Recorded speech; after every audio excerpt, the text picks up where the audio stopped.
Population Crazy Cambridge IGCSE Economics 0455. So what is Crazy Cambridge about?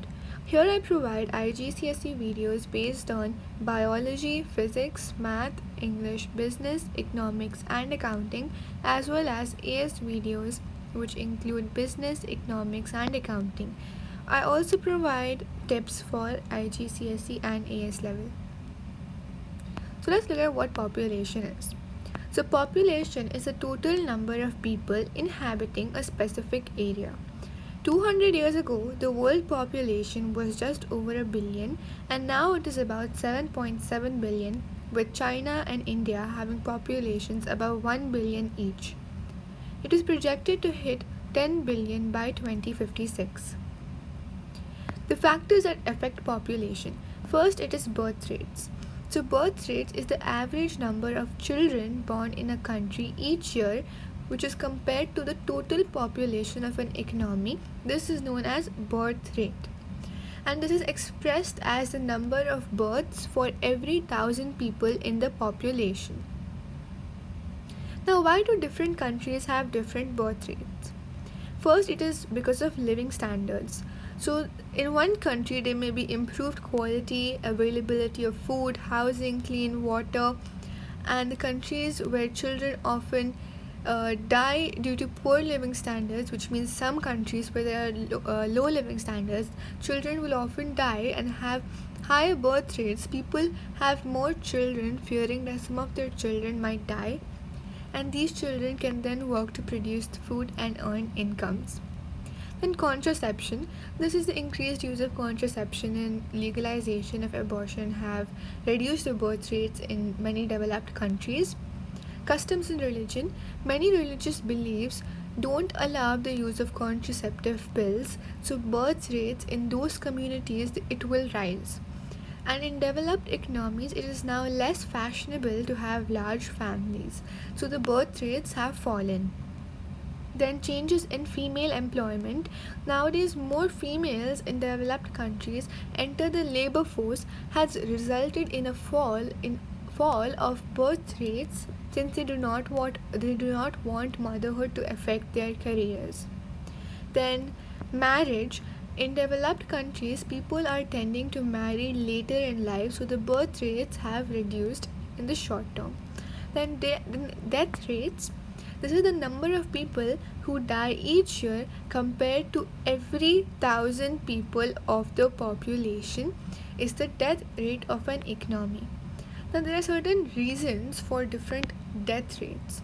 First, it is living standards. Same as birth rates, death rates also tend to be very high in less developed economies due to the lack of provision from the government like quality food, shelter, medical care, and mostly malnutrition remains the major cause of these high death rates in these countries. In developed countries, the major causes of death include lifestyle diseases, mostly caused by unhealthy diets. Then medical advances and healthcare. Lack of medical care and infrastructure in less developed countries continue to be a case for high death rates. Natural disasters and wars. Hurricanes, floods, earthquakes, and famine due to lack of rain and poor harvests, and wars and civil conflicts is likely to increase the death rate in a country. Then it is net migration. Migration is mostly it mainly refers to the number of people entering the country, which is known as immigration with an I, and leaving the country, which is emigration again, but it's with E. Now, net migration measures the difference between the immigration entering the country and emigration exiting the country to and from an economy.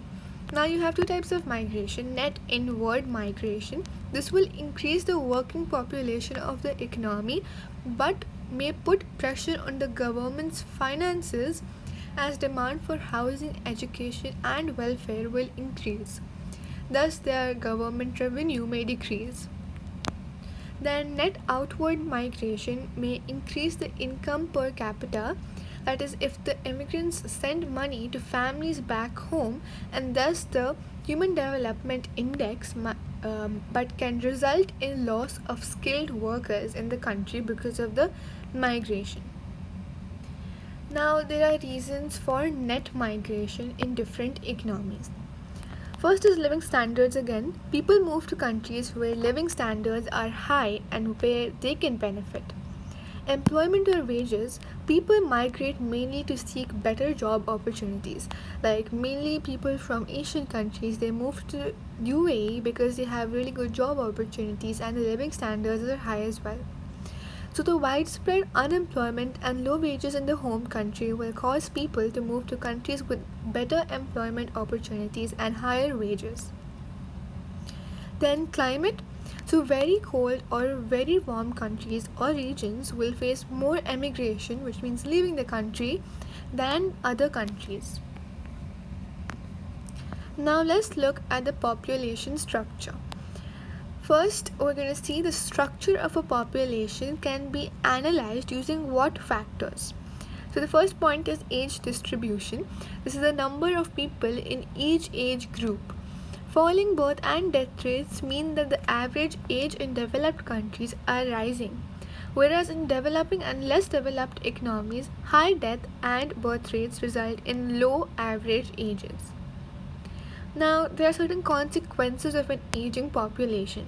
Firstly, the workforce will decline and there will be a much dependence on the tax paying population to fund the welfare of old people. Then, increase in demand for products for old people, including healthcare. The government will have to spend more on housing, old age welfare schemes, etc. Also, maybe they'll have pension schemes. Then old people are less mobile, which means they cannot move much. So the economy will be slow to adapt to new technologies. They will not be able to understand how to maybe use the latest technology, and that's why they are less mobile than the younger population. Then gender distribution. This is the balance of male and female.